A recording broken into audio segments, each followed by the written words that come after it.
Здравейте, приятели! Аз съм Диляна и днес правя видеото за седмиците. Занимавам се с кармична нумерология и правя лични консултации, както и анализи за вас. Днес ще ви запозная с седмиците или всички, които са родени на 7, 16 или 25.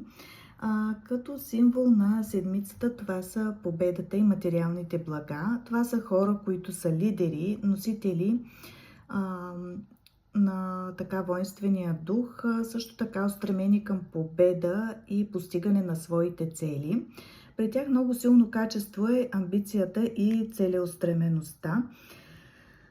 И те много често имат фокус, ясна визия за нещата, ясна стратегия. Те са много оптимистично настроени хора и с активна жизнена позиция. Имат дисциплина и воля и силна защита и умение да се грижат за себе си и за другите хора.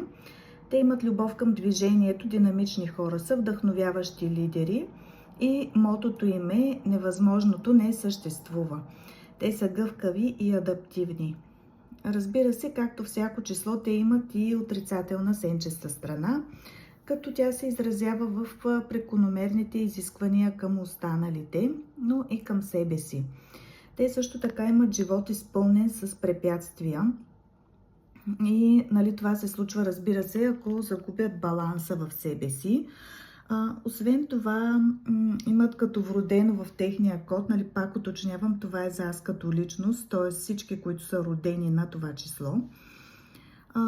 Обикновено това е когато загубят баланса и самите те се изтощават в битка. Т.е. те, ако са в постоянна борба с себе си или с околните, много бързо губят своята енергия.